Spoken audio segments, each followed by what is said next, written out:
Fala, gente, tudo bem? Hoje no Bidcast aqui com a presença ilustre do Lucas Sena, especialista em leilão. Lucas, super obrigado por você ter vindo aí, os convites. A gente aqui em São Paulo, você é do Rio de Janeiro, né? Muito embora você trabalhe no Brasil inteiro. E aí, quem não te conhece, Lucas, eu queria, antes de tudo, começar aqui sabendo um pouco mais de você. Queria que você contasse um pouco a sua história, falasse como que você entrou nesse mundo dos leilões, né? Quem que é o Lucas, hein? Conta pra gente. Bom, cara, primeira coisa, agradecer essa oportunidade. É muito legal estar aqui porque, por incrível que pareça, um dos meus primeiros leilões foi da Superbid. Olha que O primeiro legal. que eu trabalhei assim, era um caso de uma financeira que a Superbid estava fazendo leilão, não sei se era Superbid ou se era Sold, ou como é que era na plataforma. Sim, sim. Mas aí depois comecei aquela. Aí começa naquele Superbid, é aquele negócio que você vai vendo, começa a estar vendo cadeira de gamer que vende lá às Sim. vezes no leilão. Vem de tudo, né? Vende tudo, o negócio vende tudo. Aí vê carro também, Sim. enfim. Mas então é muito legal estar aqui. Como você falou, meu nome é Lucas, eu trabalho com leilões. Eu sou advogado de formação, né? Sou mestre em Direito e Ciências Bacana. Sociais pela Federal Fluminense, lá no Rio, em Niterói. Sou doutorando em Antropologia Social pelo FSCar, que é a Federal de São Carlos aqui em São Paulo. E, assim, eu trabalho com leilão meio que por acaso. Né? Eu sempre falo que a minha trajetória com leilões não é nada linear. Porque, normalmente, o advogado, ele trabalha com escritório, estagiou no escritório, aí se forma, tá lá e vê que o nicho é muito bom, começa a trabalhar e assim vai. A minha trajetória não foi assim. Não tive nada linear. Olha só. Porque quando eu me formei,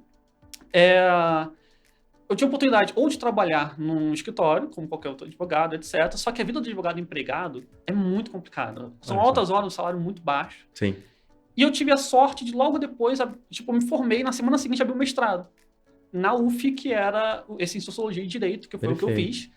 E eu assim, cara, eu tinha duas opções. Ou fazia um mestrado que me pagava bolsa de 1.500, ou eu trabalhava no escritório por R$ 2.000, trabalhando, todas as horas possíveis, Perfeito. num contexto que tu não ia crescer, de forma alguma. Falei, meu Deus do céu, academia é o meu lugar, vou pra academia Vambora. e vamos lá.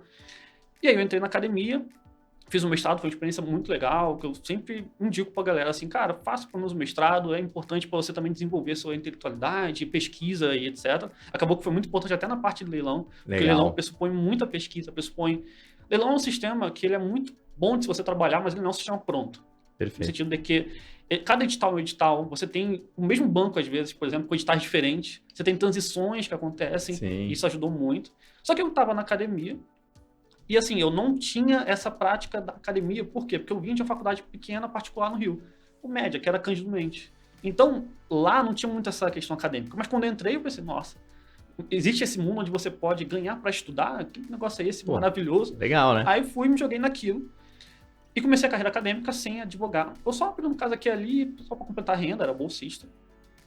E eu acabei que gostei muito da academia, dessa questão de pesquisa. E pensei, cara, minha carreira vai ser essa, então, vamos fazer esse negócio aqui.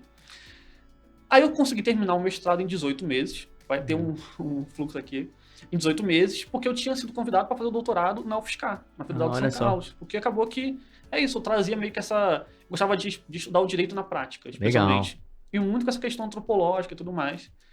Eu fiz a dissertação em 18 meses e apresentei ela no dia 10 de março de 2020. Por que eu sei o dia exato? Porque 7 dias depois, você teve o primeiro caso de Covid no Brasil, que teve o alto, etc. Perfeito. Você já bateu com a data, você já lembra, não tem como esquecer, né? Tudo fechou. E por que eu lembro? Porque o convite era, você terminou o mestrado. Por que eu terminei antes? Porque eu falei, já que eu tô já esquematizado para ir pro doutorado, já tem uma orientadora que tem um trabalho muito legal, me chamou, tudo se encaixava. Falei, poxa, eu vou terminar isso aqui o mais rápido possível. E logo depois eu vou e eu já vou pro doutorado e já começa essa parte da minha vida. Como fechou tudo, eu me vi numa situação onde eu tinha acabado o mestrado, não estava advogando exatamente em alta dimensão, vamos botar assim, e o doutorado estava fechado. Perfeito. E aí, detalhe, eu era bolsista, quando eu terminei, eu perdi a bolsa, obviamente. Todo mundo que ficou teve a bolsa estendida. Olha. Resultado, por conta de 7 dias, eu me via sem um doutorado, porque estava tudo fechado, não tinha nem como entrar. Sim. Sem dinheiro, porque a bolsa que eu ia ter no doutorado não tinha como ter, porque eu não tinha doutorado. E eu me vi sem nada. Olha só. Aí, eu sou muito bitolado da cabeça, assim, no sentido, cara, por exemplo, leilão. Minha vida é leilão. Eu só faço leilão da vida. Não pego nenhuma outra, Legal. Não faço nada da vida e etc, só leilão. Tava na academia, era só academia também. Era só o mestrado, era só o doutorado, era só esse projeto de ser professor. Pesquisador, etc. Eu me vi numa situação que, cara, tá tudo fechado, perdi tudo. Eu tinha, sei lá, R$ 2.000 na conta. Morava com a minha mãe ainda. E eu não vi sem nada pra fazer. Ou sem nenhuma perspectiva. Porque também, se eu fosse querer advogar, não tinha nada acontecendo. Então, como é que ia acontecer? Esse dinheiro, cara, acabou. Eu entrei no auxílio emergencial. Olha só. Por conta disso. E aí, quando foi setembro, isso foi em março, quando foi setembro, quando você tá no mestrado, você faz as aulas em conjunto. Quem é do doutorado faz junto com você. Entendi. Exceto as obrigatórias do mestrado. Que são, tipo, normalmente uma ou duas, etc. O resto é tudo junto, doutorado e mestrado, quando o programa tem essas duas facetas. Uma amiga do doutorado, tava as coisas começando a abrir, aquele primeiro respiro, vamos botar assim, me chamou para um café. Legal. E nesse café ela mostrou que ela tinha iniciado um perfil de consultoria acadêmica no Instagram. Olha só. E que mostrou lá que estava conseguindo cliente e etc, e com consultoria e tudo mais. Eu fiquei assim, nossa, existe então uma vida que você pode ganhar dinheiro com o Instagram. Sim. Lembrando que nesse momento eu ainda não tinha entrado no doutorado. Não tinha voltado nada. Porque não só tinha fechado tudo, mas também os próprios programas eles não estavam... não sabiam como lidar com isso, vamos botar assim. Então, tinha algumas aulas acontecendo, mas os processos seletivos fechados, essa coisa toda. Resultado, eu vi aquilo assim, nossa, eu sei ensinar as pessoas a entrar no mestrado. Eu era um menino que tinha saído da particular. Sim. E entrar no mestrado do nada. Eu não conhecia ninguém e tal, nunca tinha feito um artigo científico. Fiz um perfil sobre isso, sobre consultoria acadêmica. Olha só. E despejei todo aquele dinheiro que eu tinha no auxílio emergencial, tinha 3 meses de auxílio emergencial. Eu peguei todo esse dinheiro e joguei em anúncios. Olha só. Eu falei assim, cara, isso daqui. Vambora. Porque eu sempre tinha muito essa desconfiança. Por que eu também não queria advogar quando eu me formei? Porque eu não conhecia muita gente. Minha família é de imigrantes nordestinos que vieram pro Rio, fizeram sua vida, do nada e tal, crescendo. Então a gente não tinha aquela coisa tipo de uma super rede de contato que eu pudesse... Então eu sempre tinha desconfiança de que eu não fosse encontrar as pessoas. Que eu poderia ter um conhecimento, mas que eu não fosse encontrar. Quando eu vi aquele perfil, que ela me mostrou na hora, me mostrou também fazendo os anúncios ali no promover do Instagram, ela falou assim, cara, existe aqui um caminho para eu encontrar pessoas. Fiz o perfil, peguei todo o dinheiro do auxílio e joguei. Graças a Deus, deu certo. Sim. E isso é um perfil de consultoria acadêmica, não tem nada a ver com leilão ainda. Perfeito. E aí eu comecei e deu certo. Comecei a primeira consultoria, a segunda, a terceira, acabou que esse perfil foi o maior do Brasil. Uns micro. Tinha 70 mil pessoas o perfil quase. Mas, tipo, era bastante gente. Que começou do zero, foi pra isso. Sim. E em algum momento o doutorado abriu. E eu, como tava ali, entrei no doutorado. Só que quanto mais eu empreendia, mais eu distanciava da academia. Entendi. Porque, como consultor, aí depois começou o curso e tal, você vai empreendendo, você vai se distanciando, porque eu também tenho essa cabeça de ou eu faço isso ou faço aquilo. Então, eu ia me distanciando da academia cada vez mais. Chegou um momento que eu falei assim, cara, eu não sei mais se eu quero fazer isso da vida. E eu também não queria mais fazer consultoria acadêmica. Por quê? Quando você é um consultor acadêmico, você quer ensinar alguém a estar no mestrado, doutorado, você é mais um corretor de projetos. A pessoa faz o projeto, você ensina ela a fazer, e você corrige depois. Vê assim, tem um problema de pesquisa certinho, não tem e tal. Eu falei, não quero fazer isso. E eu tinha, durante a faculdade, estagiado durante 4 anos no escritório de imobiliário. Olha só. E agora o que eu tinha? Eu não estava mais no auxílio, mas eu tinha o quê? Eu tinha um conhecimento sobre Instagram. Eu falei assim, nossa, eu vou fazer um perfil sobre imobiliário. Eu quero fazer, eu não quero mais ser corretor de projeto, eu quero fazer isso, etc. Fiz esse perfil. E, aplicando a mesma coisa que eu tinha aprendido no outro perfil, assim foi. Só que, aí você vai fazendo, sobre uso capião, sobre imóvel na planta, sobre tudo menos leilão. E você vai abrindo caixinha, anunciando, as pessoas vão entrando e tal, não sei o quê. Um cara me perguntou sobre leilão. Leilão é bom? Leilão vale a pena? Óbvio que eu nunca tinha ouvido falar de leilão. Óbvio que eu não sabia se valia a pena ou não. Mas eu fui ler sobre. Você foi atrás, foi estudar. Cheguei no site da Superbit, por exemplo. Tem site sobre isso, né? Tem um negócio assim, não é um negócio tão obscuro assim. Perfeito. Pesquisei e descobri, porque na faculdade você não fala sobre leilão. Leilão é uma coisa muito específica do que a gente chama de processo de execução. Perfeito. Né? Então você não fala sobre. Eu vi, cara, parece ser super bom e tal. Respondi a caixinha. No dia seguinte, ou 2 dias depois, uma pessoa me contratou para fazer uma análise. Chegou para mim e falou assim, cara, você pode fazer análise desse leilão aqui que eu tô querendo entrar? É óbvio também que eu nunca tinha analisado o leilão. Eu falei, faço. Opa, análise é comigo mesmo. Vamos. Aí eu pensei assim, cara, eu fazia doutorado, estava no doutorado ainda, no mercado tinha livro publicado, tive artigo publicado em revista internacional e tal. Então assim, eu sabia pesquisar. Uma coisa que eu sabia fazer pesquisar. Eu falei assim, eu vou analisar esse negócio. Eu vou produzir a melhor análise sobre leilão da história da face da Terra. E me joguei nesse negócio. Ao fazer isso, eu descobri mais sobre o nicho e percebi, nossa, se uma pessoa me pagou para eu analisar um leilão, é porque tem um mercado aí. Sim. Então eu vou parar de falar sobre uso capião, vou parar de falar sobre móvel na planta, vou parar de falar sobre qualquer coisa. Vou falar sobre leilão. E aí eu me joguei completamente e começou. Aí a minha vida mudou totalmente, porque uma postagem levou a outra, um leilão levou a outro. A gente começou atuando. Quando foi ver, eu tinha me tornado especialista em leilão e saí do doutorado para focar só em leilão de imóveis. Que bacana. Então, como eu falei, tem toda uma história Sim. e tal, mas para mostrar que, primeiro que você não precisa ter uma trajetória linear.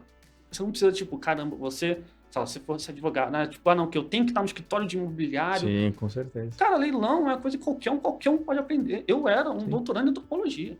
Olha só. Eu não era um advogado cheio de prática. Claro, eu estudava muito direito. A minha antropologia era a antropologia do direito. Eu estudava, Sim, tipo, mais... sim. Eu estudava muito a efetividade prática do direito. Esse que era o meu grande tema de pesquisa. Assim, então eu estudava o direito, mas eu não era advogado. Perfeito. Eu tinha OAB, claro, mas eu não era advogado de estar todo dia no fórum e tal. Cara, chegou ali, com dedicação, parei e estudei. Sim. Então, vamos a isso. Você não precisa ser... Tipo, quem tá vendo assim, não, poxa, eu sou economista, pô, eu sou publicitário, eu sou não sei o quê, eu não posso entrar. Cara, você pode. Sim. Se um antropólogo ou um doutorando em antropologia pode né? entrar e virar especialista em leilão, você também pode. Não, que bacana. E o mais interessante nesse caso, Lucas, é que assim, pelo que você falou, você começou mesmo nisso por causa de uma dúvida de um usuário, né? Exato. Ou seja, o usuário perguntou, você foi atrás, começou a estudar, se interessou. Então isso é muito curioso, ou seja, porque você dá uma atenção especial para os seus usuários, né? O pessoal que te segue nas redes sociais. Exato. Todo dia a gente responde caixinha, até por Legal. conta disso, né? Eu nunca... aquela coisa, eu nunca sei se eu estaria aqui agora se não fosse essa pergunta. É só. Talvez se fosse feita outra pergunta, alguém tivesse me contatado para uma outra coisa lá atrás, talvez eu estaria fazendo essa outra coisa. Outra coisa, olha só. Então foi por conta dessa pergunta que eu fiz, e aí por conta disso a gente sempre faz E foi caixinha, seguindo, né? etc, e vai seguindo e Pô, que estamos aqui bacana. agora. E hoje, Lucas, inclusive, você tem um curso, né, para fazer uma introdução de leilão, ou seja, para as pessoas que estão começando. Conta um pouco mais do curso, né? E eu sei que normalmente ele tem vagas limitadas, toda hora o pessoal tenta entrar e reclama, fala, pô, não tem mais vaga e tal, né? Conta um pouco mais do curso pra gente. Então, a ideia do curso é justamente assim, é basicamente pegar essa minha trajetória do cara que não sabia nada e começou a investir, porque Perfeito. eu comecei na assessoria porque, como eu falei, não tinha nada. Mesmo com a questão da consultoria acadêmica, ela me permitiu sair da casa dos meus pais, vamos botar assim, mas não permitiu que eu ganhasse muito dinheiro e tal. Uhum. Então o curso é feito para quem saiu do nada e quer investir em leilão, né? Porque, como eu falei, eu comecei na assessoria e agora eu já invisto, tanto eu mesmo invisto em leilões sozinho, vamos botar assim, quanto eu trabalho com investidor em sociedades e tal, até alguns alunos do curso. Meu primeiro leilão, que eu peguei assim, que eu fiz o skin the game, vamos botar assim, e arrematei, foi sociedade com aluno do curso. Entendi. Que tinha sido meu cliente, virou aluno e tal. Mas o curso é feito para ensinar quem quer começar a trabalhar com leilão a entender passo a passo as 3 bases do leilão, vamos botar assim, que é você analisar, Perfeito. depois você desocupar e depois você revender. Perfeito. Essas são as 3 bases. Se você consegue analisar um leilão bem, 99% do negócio está na análise. Legal. Analisou bem, você viu o leilão tal, ele tem uma boa viabilidade financeira, mas também jurídica, que é mais importante. E viabilidade financeira, todos têm. Quase, vamos botar assim. Se você vai no site de leilão qualquer, você vai ver desconto de 40%, Sim. 50%, 60%, X%. Sim, talvez existam exceções, mas assim, um outro caso, talvez o negócio esteja sobrevalorizado. De uma maneira geral, você sempre vai ter um desconto ali sobre o preço de mercado, né? Exato. Quando não é um desconto de face, é um desconto real. Ou seja, às vezes a avaliação ela não expressa quanto aquele imóvel vale atualmente. Porque ela foi feita em outros momentos. Por Legal. exemplo, tem caso de leilão, por exemplo, você tem um leilão judicial. A avaliação dele é feita por um perito judicial. Perfeito. Em São Paulo, onde o mundo é organizado, os juízes eles indicam peritos, não são engenheiros, corretores, etc., para fazer essa análise. Então eles vão no imóvel. Eu já vi casos de juiz, por exemplo, que por conta disso, eu gosto muito de ver casos concretos, não só quando eu trabalho, mas também quando... Até por conta do conteúdo no Instagram e tal. Eu já vi o caso do juiz, Sim. o perito ele foi e falou que ele não conseguia entrar porque tinha alguém ali.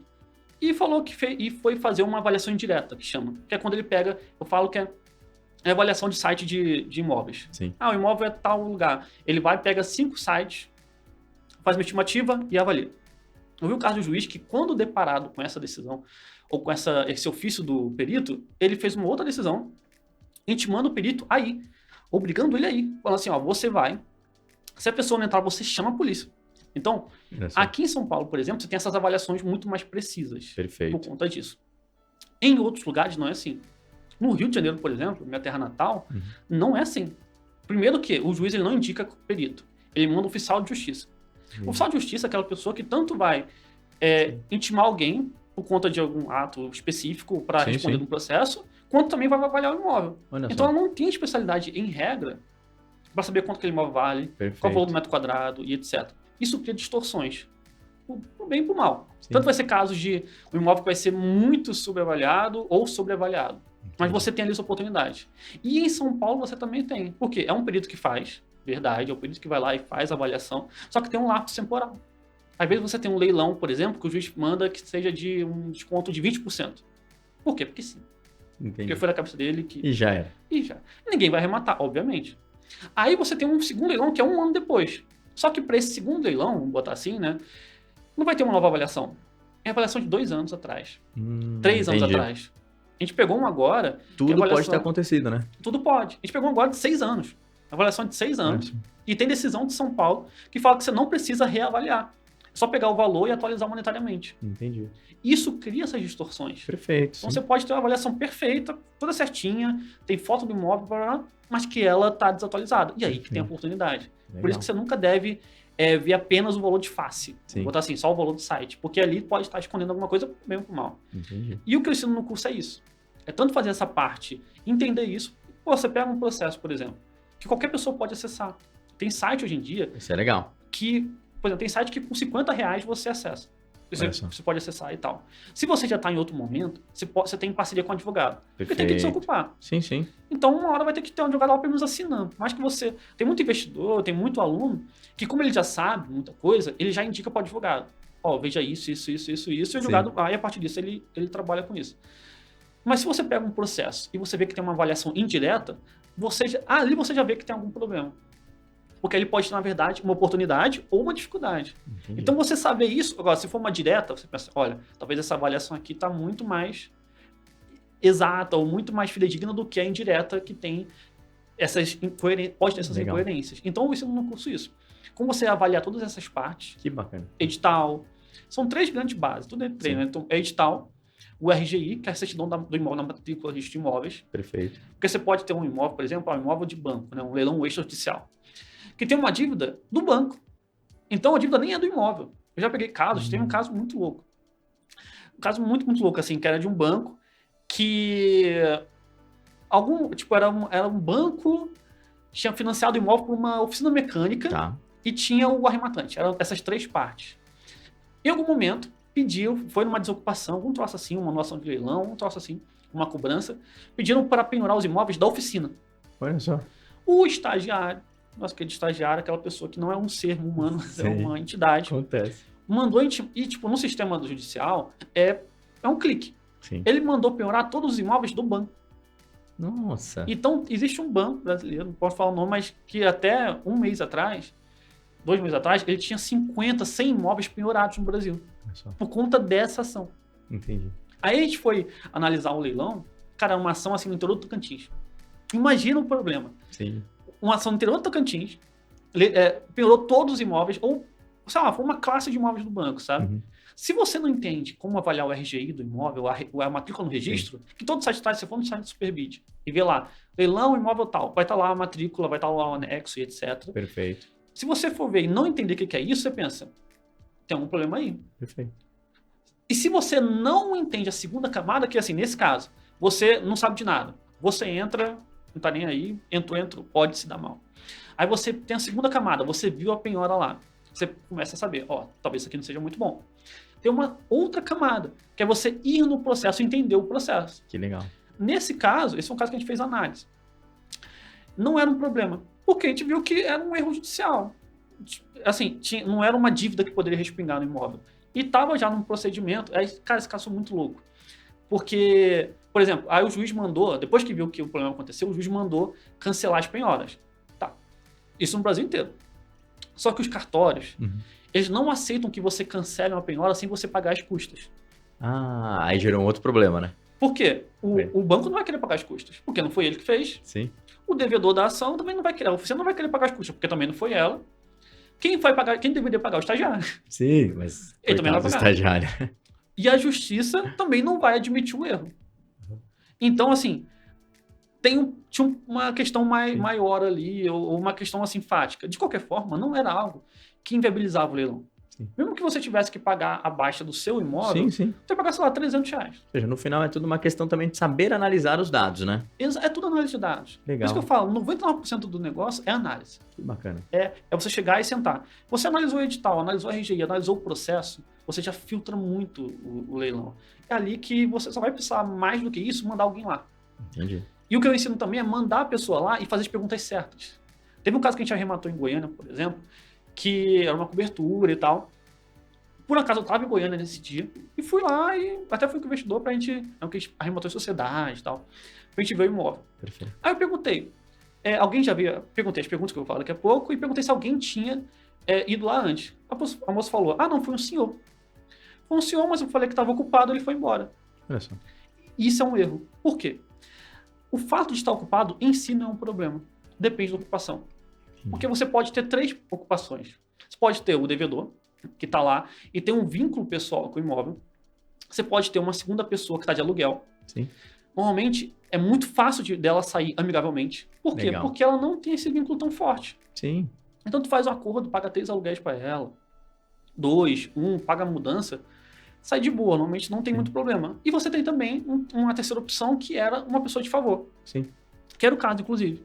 E a pessoa de favor lá, ela não tem nenhum fundamento jurídico para estar lá. Entendi. Então, para tirar ela mediante ação ou acordo é muito fácil também. O ruim é quando é o devedor. Que comprou, que pagou parcela e em algum momento pode pagar. Entendi. É um leilão até extrajudicial. Por conta disso, ele perdeu uma baita oportunidade. O senhor que ele foi lá, não sabia o que estava acontecendo, só, tô ocupado, vou embora. Resultado, o imóvel vale R$550 mil, uma cobertura linda, em Goiânia. A gente pegou por 320. Olha só. Sem concorrência. Que top. Financiado. Por quê? O outro concorrente, isso foi 3 meses atrás. Foi agora. Sim. Porque o outro concorrente, ele foi, mas não sabia o que perguntar. É simples assim. Sim. Agora já está conversando com o cara e parece que vai sair, se Deus quiser, vai ser a desocupação de boa, com um acordo, vai pagar uns 3 meses e tal. Tá ótimo. Porque a margem, 200 e poucos mil reais que a gente vai conseguir ganhar num imóvel que foi financiado.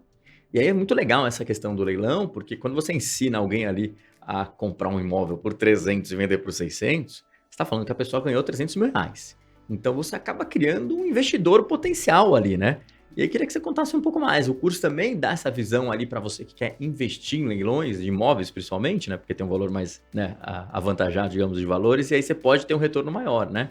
Pode, porque assim, e aí isso que a gente ensina também, tanto para quem quer investir, quanto para quem quer também fazer parcerias. Porque assim, o viver de leilão, ele é um pouco relativo de primeiro, porque você quer viver só comprando e vendendo sozinho. Tem um tempo entre você comprar, registrar e etc. Demora um tempo, demora alguns meses, etc. Então, se você faz parcerias, cara, roda muito mais rápido. Entendi. Porque aquilo, se você consegue, tanto você consegue arrematar imóveis que você não teria acesso antes, esse é o primeiro ponto. Perfeito. Quanto você consegue multiplicar muito mais o dinheiro. Legal. Tanto você entregando, eu ensino você a investir com o que chama de OPM, né? Other People's Money. Você traz conhecimento, apresenta para o investidor e você consegue de graça, vamos botar assim, você entrar. O meu primeiro imóvel foi assim. Que legal. Eu entrei com conhecimento, falei assim, eu tenho essa oportunidade aqui, é desse jeito. O que você acha disso? O cara já era meu cliente, já era meu aluno, mas eu peguei tudo, analisei e falei assim, você vai investir, tudo que você investiu eu vou retornar, tudo que você investir a gente desconta na hora da revenda. Então você não vai pagar nada, legal. Porque quando você pagou, sei lá, 50 mil de custas e não sei o que, e financiamento, etc., a gente retorna isso. E o que restar a gente divide meio a meio. Perfeito. O cara aceitou, por quê? Como o lastro é muito alto, como é imóvel de 300 pega você vende por 600, mesmo você fazendo assim, isso abre uma oportunidade muito boa dela ter uma lucratividade maior que a renda fixa, maior que outros investimentos, né? Então eu ensino isso justamente para que a pessoa possa... Porque é aquilo.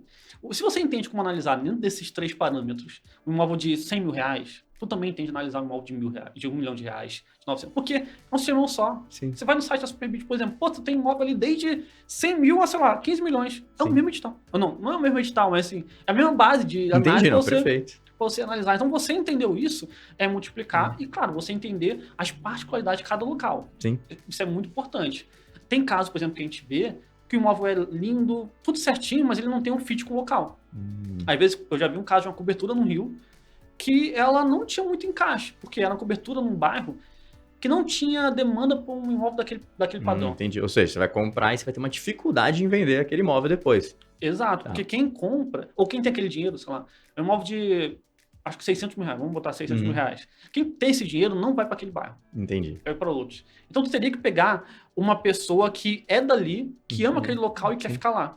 Perfeito. Ao mesmo tempo, você tem que pagar condomínio durante esse tempo todo. Sim. Então, se tu não tem esse fit muito bem feito, tu acaba sendo prejudicado porque vai comer. Todo o desconto que você pegou vai ser comido pela parada do imóvel. Ou seja, o que você está falando é que no final das contas você começa com uma análise que é um pouco mais técnica, mas você também precisa ter essa pegada comercial para entender. Porque se você pega um imóvel que você não tem uma liquidez no mercado, você vai demorar mais para vender, você vai ficar pagando condomínio, por exemplo, talvez aquilo lá já não tenha lucro depois, né? Sim. Então tem que ter os dois lados, né?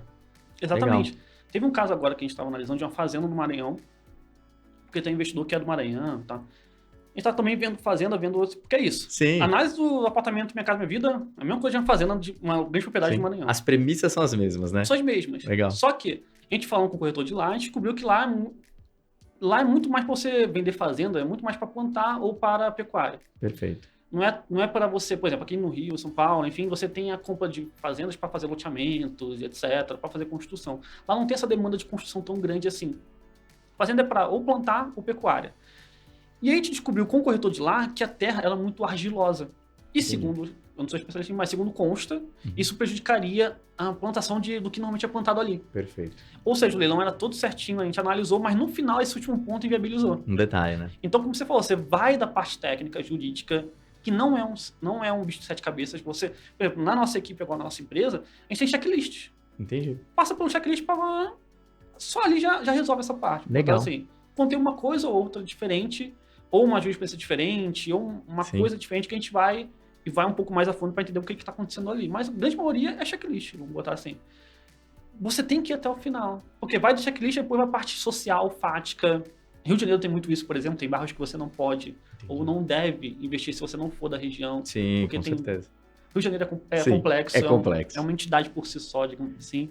Então, é isso que eu tento ensinar, essa questão da tecnicidade até o social, vamos botar assim. Muito bom, muito bom. Lucas, aqui também a gente recebeu muitas perguntas aqui de usuários, né? E eu vou tentar encaixar aqui essas perguntas que até com o que a gente está falando, né? Uma delas, você estava falando aí de quando você tem um imóvel que está ocupado, você tem alguns motivos, tem muita gente que me perguntou assim, o que fazer? E aí eu selecionei uma pergunta, né, de usuário que é o Júlio, o que fazer quando o imóvel adquirido está ocupado?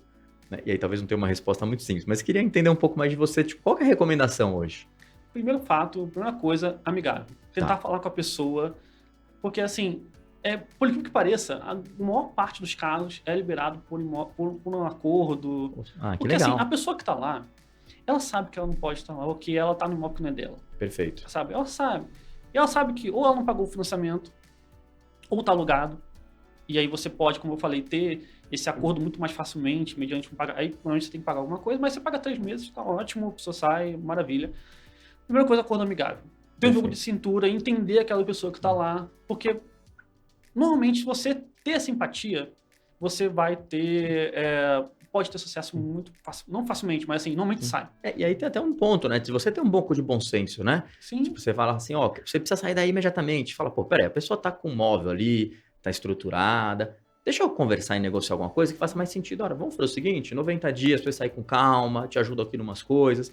Então também tem que ter um pouco de bom senso e aí volta naquele começo, né? Na avaliação que você vai fazer de investimento, você precisa prever esse tipo de situação. Ou seja, ter esse bom senso e ter essa conversa ali, talvez possa ajudar bastante, né? Sim. Tem casos, por exemplo, que a gente pegou, que a gente viu o imóvel para o seu lugar. Então a pessoa fala assim, não tô conseguindo achar o imóvel. Eu falei assim, não, peraí. A gente tem gente aqui para isso. A gente pegou lá, fomos na internet, achamos o imóvel. Falei assim, ó, tem esse imóvel aqui nesse preço e eu pago 3 meses dele. Entendi. E a pessoa aceitou. Então, assim, claro, minha mulher fala muito isso, sempre tem um pica-pau na Arca de Noé. Sim. Então, sempre tem um abençoado que pode inventar alguma coisa, e na internet esses casos ganham muita projeção. Perfeito. Não quebrou e tal, não sei o quê. Mas é uma exceção muito, muito pequena, esse é o primeiro ponto. E normalmente as pessoas são mais compreensivas e entendem. Se a pessoa não entender, aí é a chamada ação de omissão na posse. Perfeito. O juiz vai mandar a pessoa ser intimada, vai falar que ela tem que sair com tal prazo. Se ela não sair, vai ser intimada de novo para que o oficial de justiça vá e, enfim, faça esse trabalho de desocupação, etc, etc.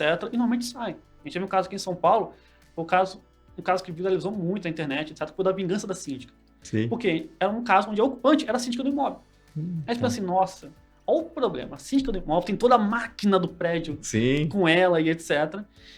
E era um caso, assim, muito interessante porque o imóvel tá no nome do marido dela. Aí parece que eles se separaram, ela ficou no apartamento, ele ficou pagando durante um tempo. Chegou uma hora ele pôde pagar. Sim. E ela não pagou nada. Ela desencanou de pagar. Desencanou de pagar.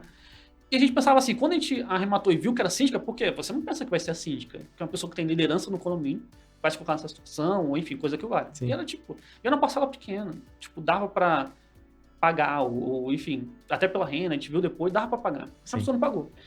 E quando a gente pegou o imóvel e descobriu que era síndica, a pessoa, nossa, vai ser um problema gigantesco. Puxa. Vai ser, porque ela vai dificultar ser intimada, vai ter um monte de Sim. problema. Cara, em 6 meses saiu. E olha que ela não tentou fazer uso capião. Uhum. Ela tentou. Ela contestou várias vezes no Sim. próprio processo, entrou com recurso, fez o diabo. Tentou de tudo e em 6 meses estava resolvido. Resolvido. Foi aqui em São Paulo, inclusive. Que legal. Tá resolvido. Então, assim, se você. O problema todo é que as pessoas investem em imóvel sem fazer análise. Perfeito. Teve um caso agora que foi em Santa Catarina. Uhum. Cara, um caso muito absurdo. Eu fiz um vídeo, até viralizou e tudo mais, que é assim, o caso de um leilão de uma casa saindo a R$1. Olha só. O valor da casa era R$1,02. Por quê? Porque era um leilão só da casa, só da estrutura da casa, não do terreno. Ah, olha só. Acho que alguém invadiu, Sim. construiu uma casa, e aí a pessoa, depois de anos e anos, recebeu uma ação e tal, foi condenada, e não tinha bens para ser leiloados. Só tinha uma coisa, a casa que ela construiu no terreno de outro. Muito bom. E aí o direito, ele ganha esse menos, porque o sistema, ele meio que quebra. Sim. Porque não se pode... a pessoa já poderia até ter um uso capião no terreno. Sim. Só que, por enquanto, a princípio o terreno está em nome de outra pessoa. Sim. Então, o juiz não pode leiloar a casa mais o terreno que é de outra pessoa. Perfeito. Não pode punir um terceiro. Vamos botar 5 termos Sim. de se defender. Aí leiloaram a casa por R$1. Foi uma casa que tinha altos problemas estruturais, etc. Uhum. Passou um furacão, foi o diabo. R$1. Ela foi arrematada. Chuta por quanto que ela foi arrematada. Não faço a menor ideia. Não, tudo na sua cabeça assim, um valor. Sei lá, 10 mil? R$25 mil. Olha só. 25, só que detalhe, não é R$25 mil por entulho. Sim. Porque não é que assim, nossa informação estava lá no processo e a gente descobriu. Não. A informação estava na descrição do site. Ah, entendi. O leiloeiro teve Ele sabia. Ele sabia e botou no site, teve essa força de falar assim, não, vou botar aqui no site. Era uma decisão lá no despacho, não sei se estava no edital, mas estava no site. Sim. Algum abençoado botou R$25 mil num leilão de entulho. Mas talvez para ele fizesse sentido, né? Não, assim, só se você achar. A única possibilidade é você talvez fazer um uso capião da casa daqui 5 anos. É que tem várias coisas, né? Assim, a gente nunca sabe. Às vezes eu até falo, pessoal, tem coisas que têm valor para certas pessoas, né? Então, até meu pai, ele trabalha com equipamento pesado, né? E tem amigos deles que trabalham com sucata. Então, por exemplo, tem máquinas que estão, sei lá, sendo tentado vendido por R$100 mil que ele não compra porque ele fala, esse daqui não tem mercado. E às vezes pega um cara que é específico em sucata de equipamento, que ele picota a máquina e para ele vale. Por quê? Porque se ele vender por parte, só que ele tem os encaixes, né, para vender isso adequadamente, ele faz muito mais 100 mil. Então, muito legal isso. Ou seja, às vezes para determinadas pessoas aquilo funciona. Mas assim, às vezes pode ser uma bela de uma roubada, que nessa situação, principalmente se a pessoa não leu e achou que tá entrando ali e tá tendo terreno junto, né? Exato. Porque isso pode ter acontecido até em algumas situações. Ou seja, a pessoa foi lá e falou, pô, ganhei aqui uma casa, peguei a casa e tal. Só que aí ele descobre depois que não tinha o terreno. Sim. E o que você vai fazer com aquela casa? Você vai transportar? Você vai ter que, né, desmontar a casa inteira e vender por paz? O que vai acontecer? E, tipo, não é uma mansão. Sim. Era uma casa de alvenaria, tipo... Pequenininha, assim. Muito pequena, dá pra ver na foto, até o vídeo e tal. Assim, não faz sentido. Só que muita gente investe sem ter essa análise ou sem fazer essa análise. Entendi. Aí que dá problema. Aí tu entra num leilão que pode ser anulado. Sim. Aí tu pode entrar no leilão que tem algum problema em relação à avaliação, coisa que vale, enfim, tem um monte de coisa. Então, com certeza. se você faz essa análise bem feita, para desocupar é muito tranquilo. Tirando um caso ou outro mais específico, mas é você fazer a tentativa amigável, que normalmente dá certo, e depois você entra com missão na posse. Legal. Ou seja, de uma maneira geral, faz uma análise bem feita, Se tiver ocupado ainda, tenta fazer uma negociação. E se não dá, você vai ter que ir pro processo judicial e aí aguardar um pouquinho. Mas aí é importante prever nessa relação de investimento, como você falou, um caso muito complicado, que é o caso da síndica, demorou 6 meses. Então, ou seja, não vai pensar que você vai vender um negócio em 2 meses. Bota ali no fluxo de caixa que você vai demorar uns 6 meses ali para vender. E se vender antes, melhor, né? Exato, leilão é investimento. Você tem que pensar que você está pegando por 300 mil um imóvel de 600. Perfeito. Tem gente que, por uma lucratividade muito menor, pega um imóvel na planta que demora 3 anos para ficar pronto. Olha só. Isso é uma coisa engraçada. Eu acho que o pessoal fala, não, que leilão é isso daqui, aquilo ali e tal, é perigoso e tal, demora. Cara, você vai comprar imóvel na planta 3, 4, 5 anos às vezes para ficar pronto. Sim. Leilão você pega pela metade do preço, muito mais barato. Olha só. Às vezes sai por 6 meses, Sim. 3 meses. A gente tá falando de uma acordo amigável agora. Então, assim, dá certo se você faz essa análise toda certinho. Perfeito. E aí, Lucas, tem uma dúvida, porque eu vi um vídeo seu no Instagram, ou foi no TikTok, não lembro direito, mas, gente, até lembrando aqui, ó, o Lucas, ele produz muito conteúdo bacana, tanto no Instagram, quanto no TikTok e em outras redes sociais. Então não esquece de seguir, a gente vai estar colocando ali os links aqui na descrição do vídeo também. Mas voltando aqui, Lucas, eu vi um caso curioso, que era, que a gente estava falando assim da casa, você falou, putz, isso aqui é só casa, não é imóvel. Mas tem outro caso que eu vi que a pessoa adquiriu o imóvel, né, em leilão, e chegou lá, tipo, carro dentro. Né? Conta um pouco mais, porque esse tipo de situação acontece no dia a dia e a gente não vê no dia a dia os especialistas em leilão contando desses casos. E você fala muito sobre esses casos que são interessantes, que é o dia a dia, a prática do leilão, né? Conta esse caso pra gente do carro. Cara, foi até um aluno do curso que arrematou. Olha que legal.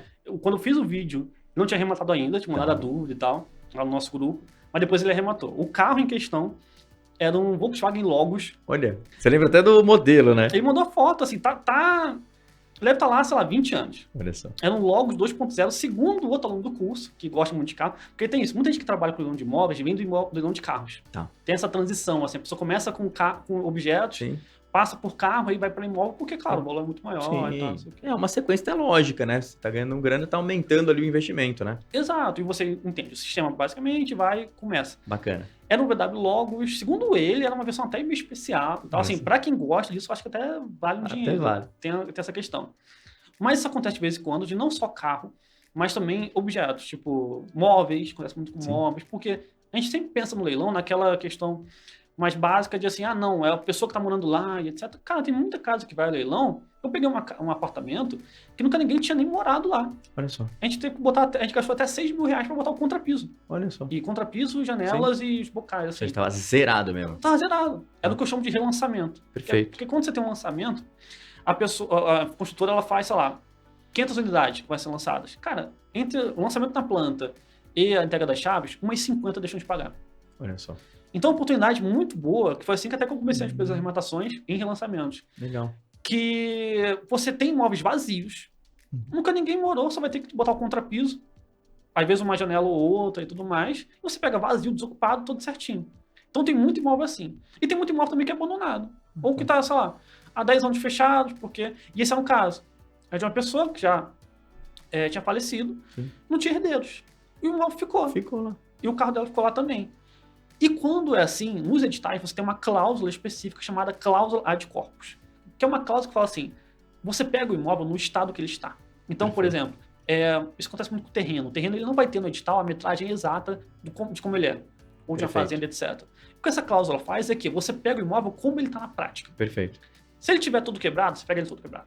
Se ele tiver todo certinho, você pega ele todo certinho. Isso também vale, vamos botar assim, para o que está lá dentro. Eu sempre falo para a pessoa, você arrematou imóvel, tem coisas pessoais lá dentro, cara, guarda por 1 mês, 2 meses, tenta achar a pessoa para não dar problema, para não ter dor de cabeça. Sim. Nesse caso, não tem muito o que fazer, porque a pessoa já faleceu, ninguém encontrou os herdeiros, não existe herdeiros, né? A princípio, o carro sairia para o Estado, não sei o que ia fazer com o carro. Sim. Mas essa cláusula, ela permite que o que está lá dentro do imóvel vá para o arrematante. Isso vale também para o carro na garagem. Então, o que ele deve fazer... Ele tá vendo esse aluno tá vendo se vai vender, se vai... Sim. Parece que ele não é muito do carro e tal, mas tem gente que gosta e tal. Tá vendo o que vai fazer. Mas, em tese, com o edital e essa cláusula e essa carta de arrematação, ele consegue ir no Detran, depois de um tempo, e tentar o registro. E se o Detran não aceitar, ele pode fazer a chamada uso capião de bem imóvel. Olha só que legal. Que é mesmo o uso capião que tem de imóvel, só que para bem de imóveis. O prazo é menor. É 3 anos se você tiver um título, com uma carta de arrematação, tipo um documento. Sim. E 5 anos sem título. Então ele pode escolher. ou ele vende para alguém. Sim, sim. Se ele vender para alguém, a pessoa pode registrar porque é dele. Entendi. Porque essa cláusula está ativa no edital. Que Por isso legal, que que bacana. a questão das cláusulas é muito importante. Então, Sim. E curiosidade, aí, por exemplo, nesse caso eu dei um caso, um exemplo mais extremo, né? Um carro, né? É sempre bom, né? Por pior que seja, você fala, pô, tô ganhando um carro aqui, né? sim. Mas, assim, tem outras situações. Por exemplo, dentro do imóvel, às vezes você tem móveis, você pode ter tapete, você pode ter quadro, você pode ter um monte de coisa. Ele falou, tem alguma coisa de uso pessoal, mas tem coisa que não é uso pessoal. Então, por exemplo, vamos supor que a casa tem armários, tem um monte de móveis, etc. Isso, quando você adquire o leilão, também está incluso. E assim, se os armários estiverem todos quebrados, você vai ter um problema porque você vai ter que gastar para tirar. Mas se não tiver, você, na verdade, também está ganhando alguma coisa ali. Ou seja, você pode aproveitar isso, né? É quase um leilão Kinder Ovo. Assim, É, um quase bônus isso, que né? você ganha. Porque, assim, acontece. Existe toda uma discussão sobre o direito do devedor receber, chama-se retenção por benfeitorias. Então, assim, a Perfeito. casa tá lá, ele botou uma jacuzzi, Tá. por exemplo. Existe uma discussão sobre se ele tem direito a ter uma restituição dessa jacuzzi, Entendi. ou do dinheiro dela. Só que, o mais importante é que se ele tiver direito, não é de você arrematante. Tá. No caso de um extra, por exemplo, é o banco. Entendi. No caso de um judicial, é o credor. Então, o condomínio leilou o imóvel, leilou, sei lá, uma dívida de 100 mil reais. Perfeito. Então, o condomínio ganha 100 mil reais. Se tem ali uma jacuzzi de 10 mil, em tese, o condomínio tem que pagar para o devedor Perfeito. esses 10 mil. Por quê? É muito importante que as pessoas não entendem isso. A relação jurídica entre devedor e o arrematante é inexistente. Perfeito. É entre devedor e o credor. Se for um judicial, é a pessoa que entrou com a ação e fez Sim. surgir. Se for um extra, é o banco. Sim. Então, tudo que está lá é seu. Qualquer coisa que tiver vai ser resolvida pelo credor e ele vai dar um jeito nisso. Mas isso, claro, só para essas coisas mais extremas. Sim, mas é legal e interessante isso. Ou seja, significa que você comprou ali um imóvel, você sabe que o que está vindo lá dentro é seu. Assim, talvez tenha uma discussão judicial depois. Pode ser que tenha, mas não é com você. Não é com você. Legal. E o que está lá é seu. Que bacana. Isso, claro, vai adicionar um valor ao imóvel. Por isso que é importante você ir mandar alguém lá. Sim. Ou você ir ou você mandar alguém lá. Porque a pessoa vai saber. Quando tem alguma coisa assim mais de valor, mais específica, cara, o porteiro sabe de tudo. Ou até um problema também, né? Ou até um problema. Infiltração, às vezes tem. O porteiro sabe de tudo. O porteiro Legal. sabe exatamente. Esse ponto que a gente falou hoje de Goiânia, que foi uma cobertura, Sim. cara, a zeladora falou toda a vida do cara. Eu sei Entendi. toda a vida do cara. Não sabe se der quem seja. Mas, então, é importante você mandar alguém para você saber essas circunstâncias. Sim. Se forem positivas, vão lá pro seu patrimônio também. E aí tem uma curiosidade, né? Tem uma casa que foi para leilão também, briga de família, aquele negócio perto da minha casa. E foi curioso porque eu acabei vendo uma situação ali que a casa não tinha porteira, não tinha nada, tava fechada já há um tempo e tal, né? E aí o pessoal tocou na campainha, descobri por causa disso, né? E perguntou, falou, João, aquela casa ali e tal, você tem informação? Eu falei, não tenho, sei que tá fechado há muito tempo. Mas provavelmente algum vizinho tem. Então, esse pessoal que foi lá, ou seja, tentou achar mais informação. Primeiro, conversando com as pessoas. E passou uns dias, que eu não sei se é permitido isso ou não, mas passou uns dias, eu vi essa mesma turma lá, saindo do carro e tal, eu vi um barulho diferente. Quando eu fui ver o que aconteceu, tinha um drone. Ou seja, provavelmente eles não conseguiram entrar e eles tacaram um drone que subiu lá o muro, né? Passou para dentro e começou a investigar o que tinha. Que talvez não seja nem permitido, mas assim, eu achei curioso. Ou seja, eles como adquirente, antes deles darem um lance final, etc., eles queriam ter certeza como estava a casa. E eles não conseguiam entrar, o que eles fizeram? Perguntaram, ou seja, acharam formas criativas de ter mais informação. E uma delas eu achei foi o drone, eu achei sensacional. O cara tacou o drone em cima para ver ali o que tinha lá dentro, né? Não, tem gente que faz isso, cobertura Olha. Especialmente. É mesmo? Olha. Pessoal, tem gente que cara, uma vez eu falei no Instagram que fez sobre drone e tal, cara, apareceu um cara que faz um serviço para arrematante disso. Olha só disso. Só disso. Ou seja, já tem serviço disso, né? Exato, não, Nossa, brasileiro é legal. demais. Você tem uma oportunidade, Maravilhoso, você né? vai e entra. Porque, pô, às vezes o cara vai botar uma cobertura, sei lá, R$1 milhão.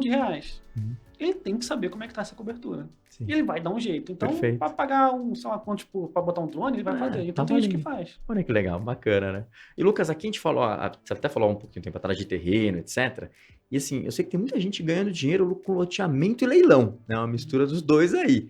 Conta um pouco mais pra gente como funciona isso no dia a dia, porque tive muito questionamento aqui no chat, acho que o pessoal deve ter visto os vídeos seus, né? E me questionaram aqui. Cara, tem, porque assim, leilão, o mais importante de entender é que ele é uma base. Tá. Ponto. Tem um podcast que eu vi dia desse chamado Critique, que é do Estúdio Flow e tal, que é de economia. Legal. Com um cara chamado Gugu Stocco. Tá. Que foi o cara que, um dos criadores do Banco Original, Sim. um empreendedor serial e tal. Ele tem uma frase muito legal, que é assim, o exponencial da vida, ele tá pela combinação. Então você pega, dá um exemplo, você pega biologia. Se você é um biólogo, você vai ter que produzir conhecimento biológico. Perfeito. Se você tem ciência da computação, você vai produzir conhecimento sobre isso. Quando você junta biologia e ciência da computação, o que você tem? Engenharia genética. Legal. Leilão é a mesma coisa. Se você tem leilão, por exemplo, é um nicho sensacional. Sim. Você pega um terreno de 1 milhão por 500 mil. Você pega loteamento, também é sensacional. Quando você junta os dois, você exponencializa muito, porque você pega um terreno pela metade do preço e você transforma aquele terreno em lote. Então você divide ele em X unidades, etc. Sim. E bota para vender. Aquilo que já no mercado normal já dá dinheiro. Entendi. Então, quando você pega o leilão, você junta. Então, tem muita gente ganhando dinheiro com isso. Claro, você tem que ver tudo certinho, tem que ver a localização do loteamento para ser uma localização viável, tem que ver também o plano diretor da cidade. Cada cidade tem um plano diretor específico que vai determinar ali o tamanho de cada lote, o tamanho da estrutura que você vai ter que ter. Agora, o loteamento, o mais legal dele é que você vende loteamento antes da sua construção. Então, se você tem uma operação de marketing já feita e estabelecida, você consegue, vou anunciar esse loteamento, vou ter um loteamento tal aqui nesse local, que você pegou pela metade do preço. Perfeito. Ou seja, o próprio loteamento, quem está ganhando com isso muito é quem está fazendo o seguinte, o próprio loteamento paga o leilão. Porque você pega um terreno, porque assim, você tem essas diferenciações entre a concorrência no leilão. Sim. Um apartamento de 100 mil reais vai ter muito mais concorrência que um terreno de 1 milhão. Com certeza. Então, um terreno de 1 milhão normalmente não tem concorrente, ou tem poucos concorrentes, etc. Então, você pega um terreno muito barato, pelo desconto mínimo muitas vezes, podendo parcelar, podendo financiar em alguns casos, Legal. e você coloca ele para o próprio loteamento pagar. Porque as pessoas querem casas para morar. Que legal. Então você junta dois nichos que são muito interessantes. É que nem, por exemplo, leilão e incorporação. Pegar terreno em condomínio fechado para construir e incorporar. Então, a combinação dos dois nichos é que está dando esse dinheiro todo. Isso é uma coisa que eu não tinha imaginado. Muito legal, né? Mas aí, normalmente, você está pensando sempre em terrenos maiores, nesse caso, né? Isso. Tá. Também em cidades que estão em expansão e tudo mais, em zonas boas e etc. Você até pode. Outra coisa que o pessoal faz, que é um pouco na mesma base, é pegar terreno e construir kitnet. Tá. O nicho da kitnet está crescendo muito, etc. A pessoa pega um terreno, sei lá, 1.000 metros quadrados, alguma coisa assim, que não dá para lotear ou coisa que vale, e faz ali um prédio de 20 kitnets, por exemplo. Perfeito. Então ele pega o que era para ser só um terreno, uma casa, alguma coisa, e transforma em 20 unidades. Olha só. Então essa ideia de desmembrar, ela acontece muito e está dando muito dinheiro para quem, claro, sabe fazer, ver certinho o local e tal, a questão, ainda mais em terreno, tem que ver toda a questão de segurança, tem que ver se não está invadido, tem que ver um monte de coisa. Sim. Agora, se você consegue, leilão é um negócio de longo prazo. Esse que é o mais importante. Você quer entrar e fazer dinheiro para amanhã, isso é Bitcoin. Não é Perfeito, exatamente. Agora, se você bota na sua cabeça, assim, o Charlie Munger, aquele grande investidor que até faleceu agora, fala assim, cara, a maior vantagem competitiva do mundo é a vantagem diferida. É você conseguir entender que a sua vantagem vem daqui a pouco, vem depois. Se você bota isso na sua cabeça, cara, muita coisa acontece. Legal. E o leilão ele te permite isso quando você analisa tudo certinho, vê toda a parte jurídica, toda a parte social, fática, junta tudo, aí dá certo. Perfeito, que legal. Vamos lá, vamos pegar mais umas perguntas aqui que o pessoal tem mandando. Ó.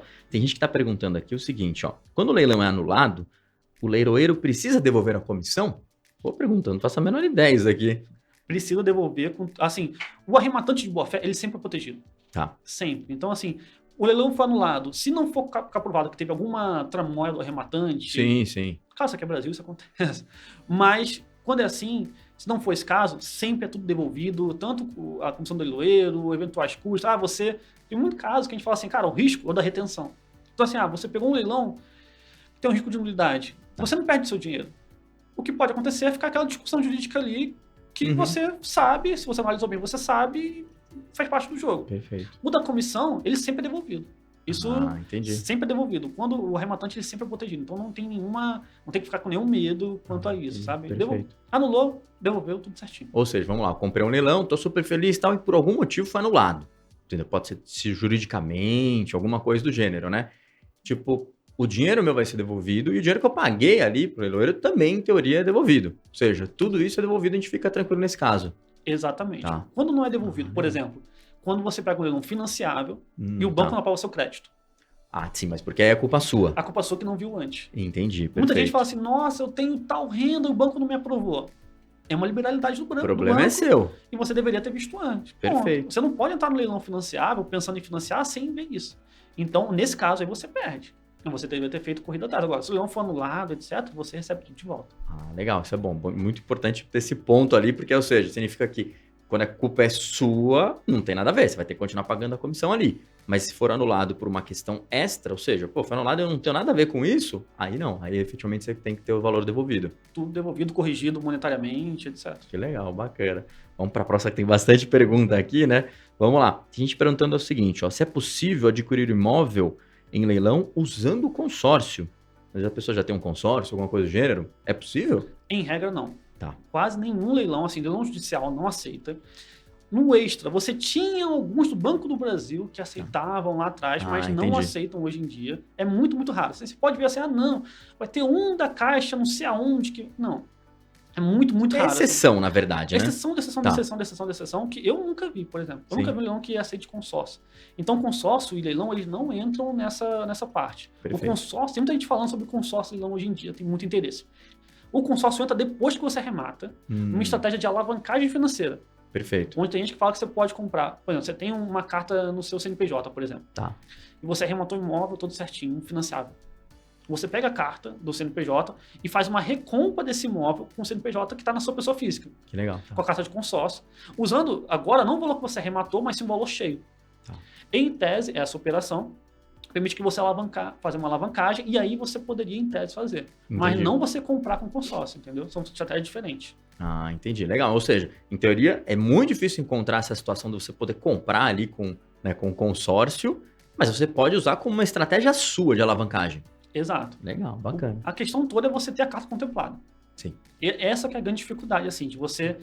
Porque, enfim, você tem um grupo com X pessoas, etc, etc, etc, etc. Então, esse que é o negócio. Se você tiver essa carta contemplada, seja Sim. que você conseguiu ela contemplar num jeito normal, seja você comprou em consórcio, tem Sim. muita carta de consórcio que é vendida em leilão, por exemplo. Tem leilão de carta. Olha que legal. Então, tem gente que está entrando nisso para fazer justamente essas estratégias. Feito isso, Sim. dá para fazer, entendeu? Olha que legal, bacana. Bom saber disso, né? O leilão tem de tudo. Aham. Entendeu? Tem Sim. leilão de garra, tem de tudo. Tem leilão, tudo, tem né? tudo. Tá certo, né? Agora, o que eu sempre falo para pessoa é que, assim, as pessoas fazem consórcio porque a barreira de entrada é muito pequena. Você não tem que ter análise de crédito, é só Sim. você botar a parcela ali, às vezes é R$1.000, etc. Agora, tem leilão que a barreira também é muito baixa. Sim. Tem leilão da Caixa, por exemplo, que a entrada é 5%. Olha só. O meu primeiro leilão, esse que eu arrematei com o aluno do curso, sociedade, etc., a entrada foi tipo R$4.800. Poxa. Leilão, um imóvel de 200 mil que a gente arrematou por 96. Que legal. Tem leilão, por exemplo, de Santander, que tem muito na Superbit, por exemplo. Sim. A entrada é 20%. Que Então, legal. tu pega um imóvel de, sei lá, R$100.000 com 20 mil de entrada. Então, assim, às vezes é muito menos do que o dinheiro que você já deu ou que você vai dar para contemplar a carta. Que legal. Só que as pessoas não sabem disso. Sim, sim. Elas acham que tem que ter consórcio, ou elas acham que o consórcio é a forma mais rápida e mais barata de você ter um imóvel. Não é. A forma mais barata e rápida de ter um imóvel é o leilão de imóveis, se você entende como atuar nele. Olha que bacana, legal, muito bom, né? Vamos lá para a próxima pergunta aqui, ó, tem bastante ainda, não sei se vai dar tempo de pegar todas, mas vamos pegar as principais aqui, né? Ó, tem uma pergunta aqui, Geraldo, ó, fiquei na 8ª colocação, mas todos os outros desistiram, fico feliz ou triste? Depende. Pô, hein? Eu ficaria eu ficaria bem preocupado nesse caso, né? Fica com o pé atrás, porque assim, se 7 abençoados foram arrematantes e desistiram, tem algo ali. Mas mesmo assim pode ter coisa boa. Tá. Eu tive um aluno do curso que teve essa mesma situação, vendo dieta da Caixa, mandou proposta, tal, não sei o que, foi o 8º colocado. Aí deixou. O cara achou que também nunca mais, né? Falou, foi 8º colocado, perdi. Perdi. Aí já era. Aí passou um tempo, 2, 3 meses. Chegou um e-mail da Caixa. Tá. Olha, você foi contemplado, enfim, você foi arrematante desse imóvel. Aí ele foi no imóvel. Deve ter tido uma surpresa também, né? Mudou no grupo. Aí falou assim, eu fiquei assim, ó, cara, nunca vi um negócio desse, nunca tinha visto isso. Teve outro aluno do curso que foi o 2º colocado. Aí tudo bem. O primeiro desistiu Sim. e ele ganhou. Foi um cara até bem legal, que ele teve uma lucratividade muito maneira, assim, que o imóvel é uma loja em shopping que se valorizou muito. Legal. Tipo, ele arrematou por 50 e a Caixa tava, 4 meses depois, leiloando uma loja no mesmo shopping por 150. Que legal, olha só. Então, assim, top. ganhou bastante. Ele só que era 2º colocado, não era o primeiro. Aí esse aluno do 8º colocado, ele foi no local. O que aconteceu? Era uma casa em Goiânia. Tinha sido invadido. Pessoas que usavam droga, etc, aquela coisa toda. E os caras depenaram a casa. Ah, olha só. Em troca de, enfim, substância, etc. aquela coisa toda. Sim. Então, era uma casa que só tinha 2 paredes. Olha Tá só. toda depenada. Então, todo mundo chegava lá e pensava, porra, mas não quero esse negócio aqui, pelo amor de Deus, vou tá nessa situação. Só que a casa tava saindo por R$25.000. Contudo, parece que ela ficaria por 29, um negócio assim. Tá. E o terreno ali valia 50. Olha só que legal. Ou seja, ele pegou um terreno, só que todo mundo só via casa. O cara ficava assustado, né? O cara assustado. Ele falou assim, cara, eu fui ver com um cara de demolição e etc. Tira isso aqui tudo por R$500. Olha só. Ele tava tudo já detonado, o pessoal já Sim. tinha detonado. Então ele pegou um terreno de 50. Detalhe, já tinha gente que ia no local, perguntava para os vizinhos quanto que era aquele terreno. Só que ninguém conhecia o dono, Ah, olha só. ou o ex-dono no caso, Sim, sim. que não pagou financiamento, etc. Então ninguém tinha como comprar. Sim. Ou seja, ele pegou, foi o oitavo colocado, parecia que era um problema gigantesco, mas na verdade era uma ótima oportunidade.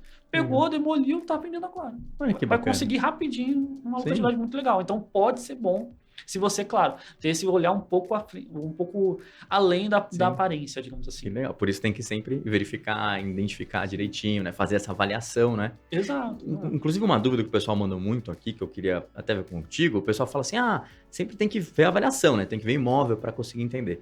E o pessoal fala muito de sobreavaliação, ou seja, um imóvel que deveria valer 100 e no edital tá falando que é 150, por exemplo.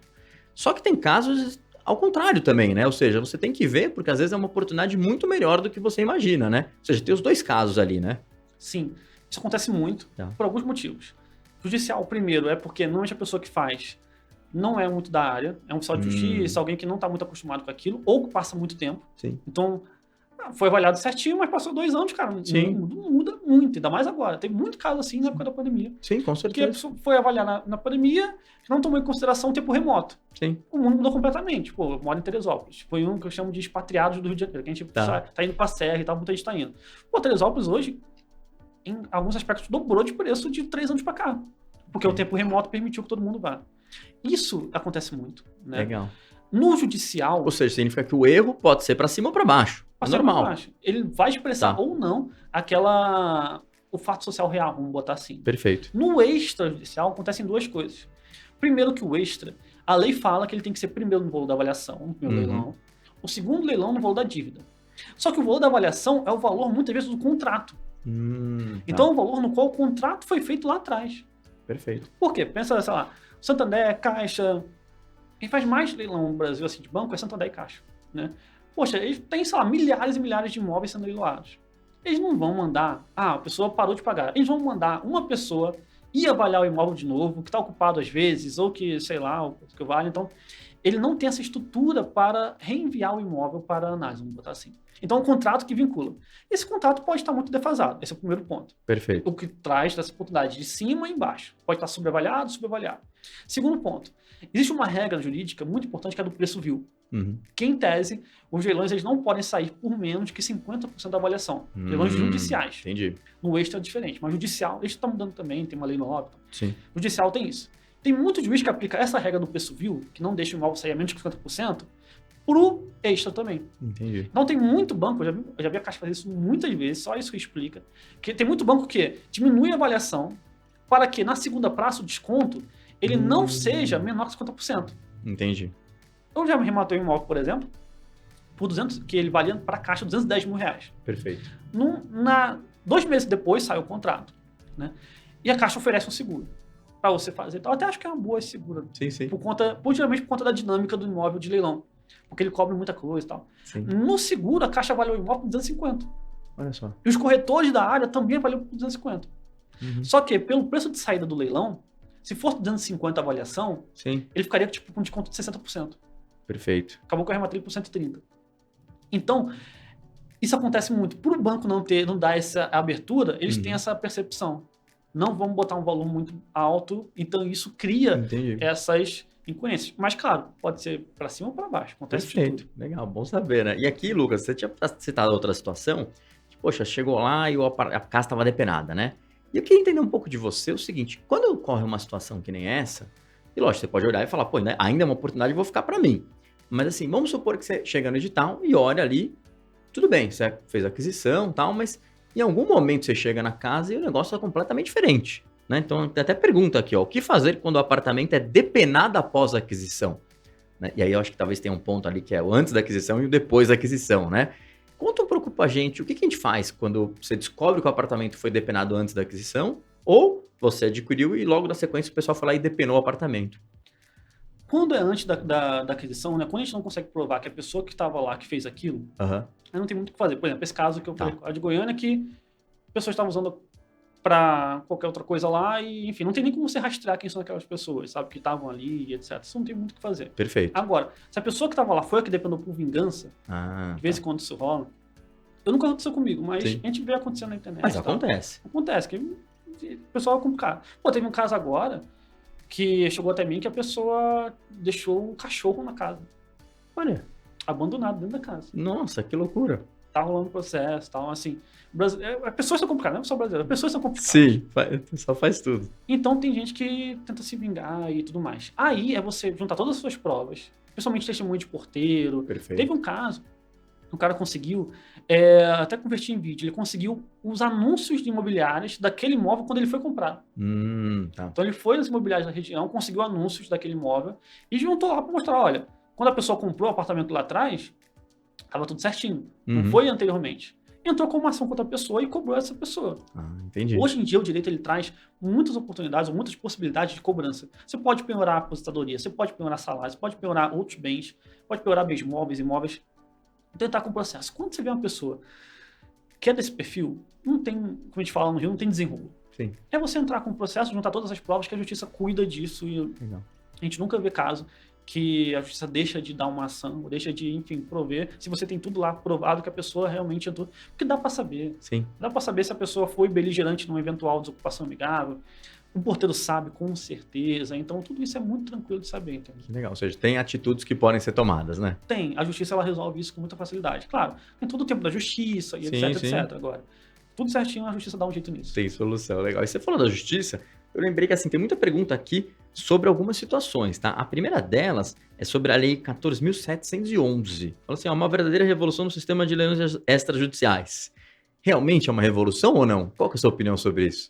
Pode ser. Pode ser. O que aconteceu foi o seguinte, você tinha um caso no STF que estava julgando a constitucionalidade do sistema de leilões extrajudiciais. Perfeito. Tinha uma corrente que falava que você não poderia desocupar um imóvel se não fosse pela justiça. Tá. E a lei que trata sobre financiamentos, etc., ela fala que não, o leilão pode ser por cartório, extrajudicial e etc e tal.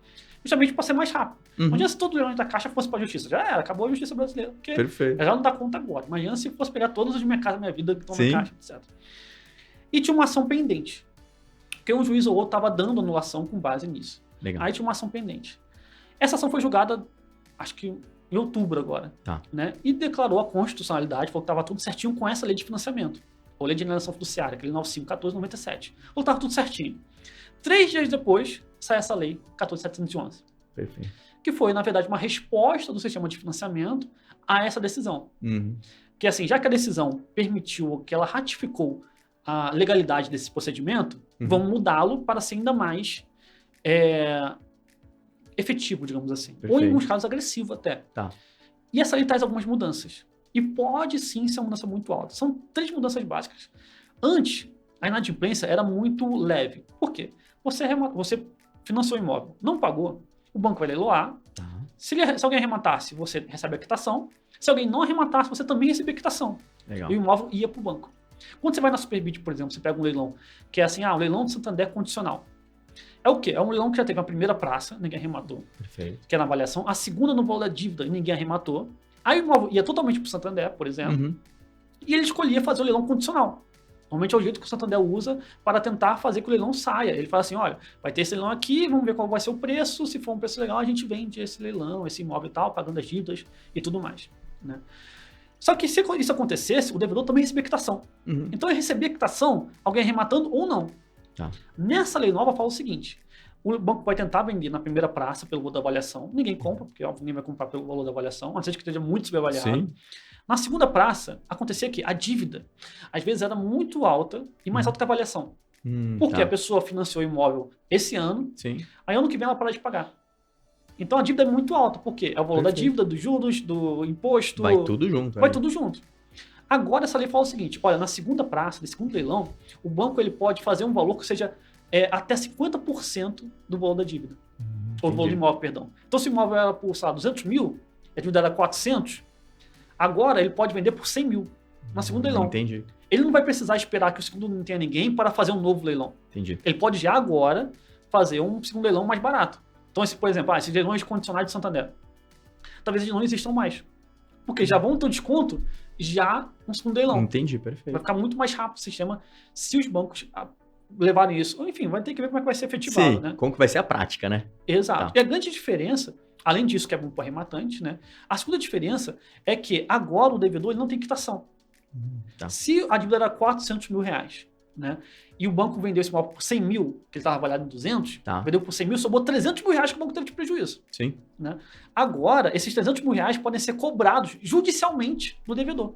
Ah, entendi. Ou seja, o banco pode cobrar do devedor ali. Pode ficar cobrando o arrematante. Arrematou, Não é problema dele. não é problema dele, mas o devedor agora ele pode ser perseguido. E tudo isso que eu falei assim, que pode penhorar salário, aposentadoria, outros bens, tudo isso vai para baixo. Então, a inadimplência agora ficou muito mais alta, muito mais grave. Sim. Porque você tinha quitação. Não, isso é curioso, porque até por parte, por exemplo, de um banco, faz mais sentido se livrar mais rápido e colocar algum dinheiro para dentro e depois continuar cobrando o cara a diferença. Ou seja, exatamente. Talvez tenha até mais oportunidades de mercado, né? Exato, porque não só você vai cobrar a diferença, mas essa diferença vai ter juros. Entendi. Então você vai ter ali todo um sistema de cobrança, etc. Porque é o que você falou. Quando o Santander faz uma outra rodada de leilão, é advogado que ele paga. Olha só. Né? É tempo de advogado, é tempo de processo, é tempo de cartório, um monte de coisa. Se ele já se livra do leilão do imóvel já na segunda ou já no segundo leilão, Sim. vai ser muito mais rápido. Então pode ter uma revolução efetiva aí. Vamos ter que acompanhar, né? Pode pingar muito leilão de supervídeo, etc. De leilão de banco muito barato já de primeira. Entendi, legal. Por quê? Em alguns casos, vamos botar assim, esse terceiro leilão, ou como gostam de chamar no curso, essa segunda rodada, né? Ela, às vezes, tem um desconto de 40%, 45%, 35%. Sim. Agora ele fala que o banco pode fazer por 50% de desconto. Sim. Ou seja, eu acho que pode ter muito banco que já vai meter 50% para já se livrar logo. Exato, porque ali é um problema sempre o banco, né? Tipo, um imóvel ali que só tá custando para ele, na verdade. Exato. E o banco ele tem que transformar o imóvel em dinheiro. Por quê? Porque quando ele tem, sei lá, 100 mil reais, quer dizer que ele pode emprestar, eu acho que 400, 500 mil. Entendi. Tem toda essa relação de quando você tem um dinheiro no banco, quanto que o banco pode emprestar em cima.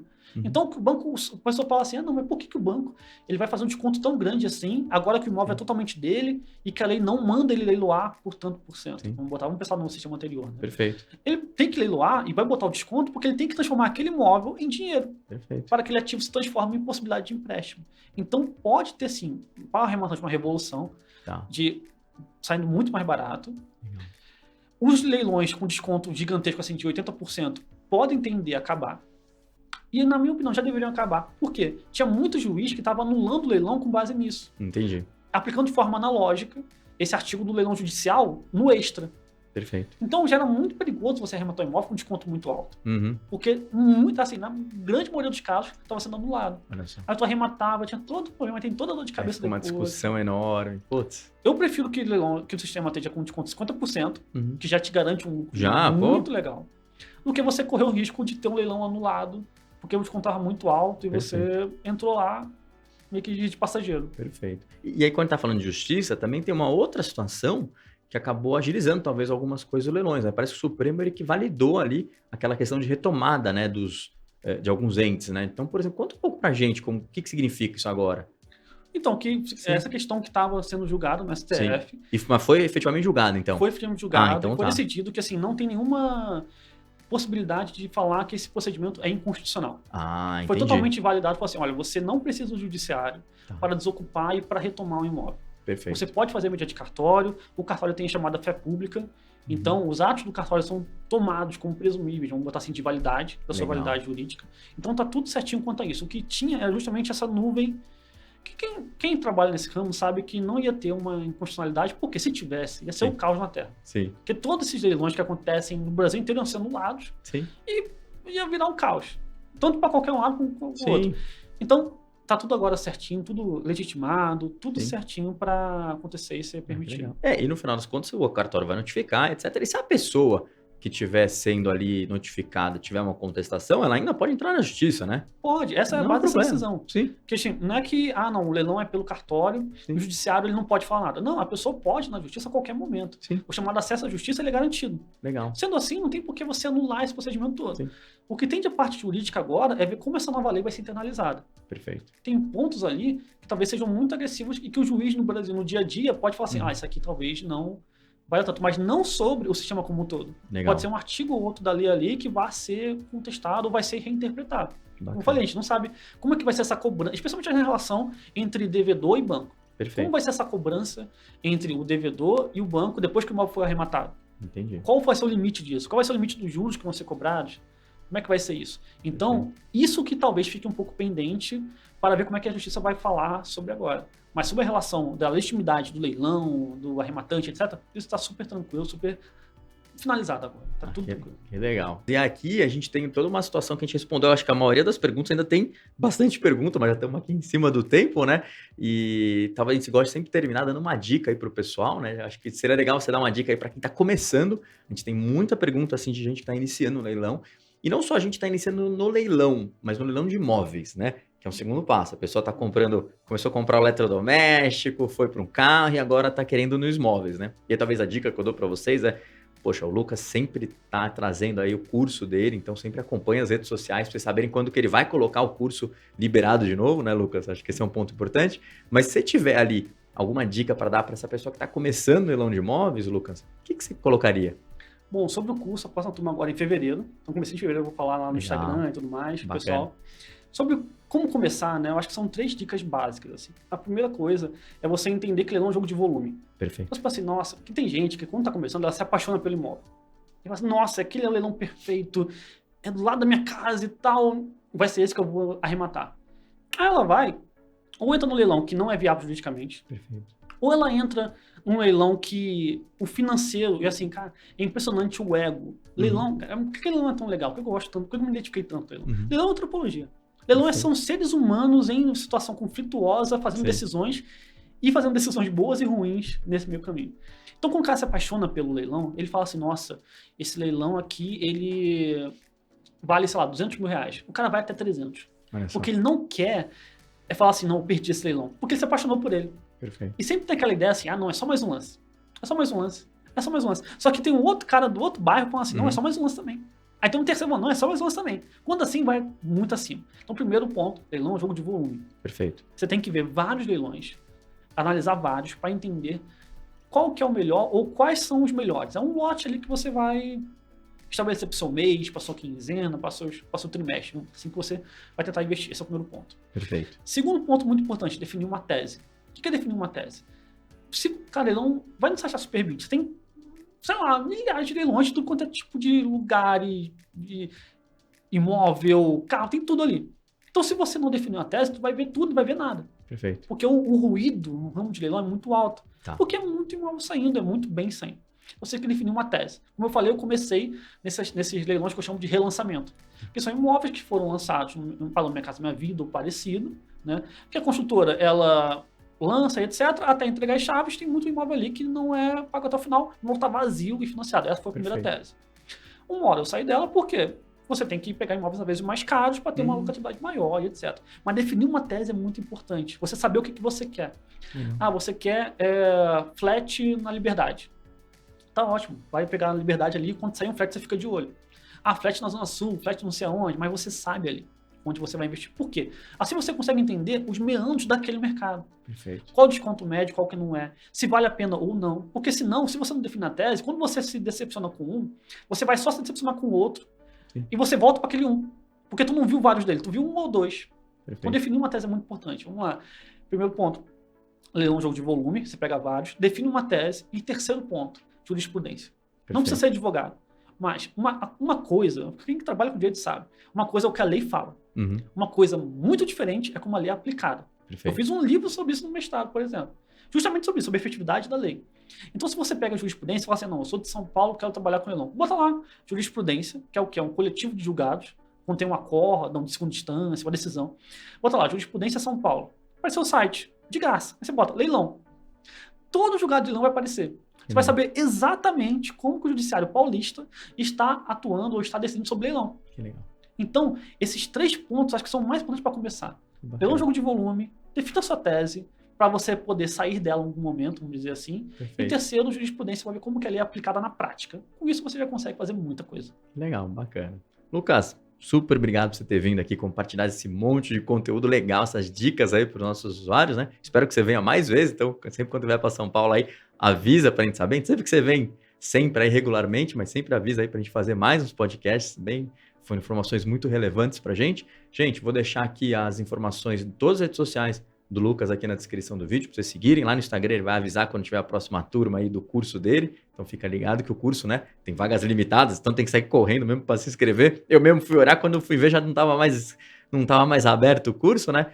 De qualquer jeito, Lucas, super obrigado aí por essa ótima entrevista que você passou. Gente, vamos até o próximo Bidcast.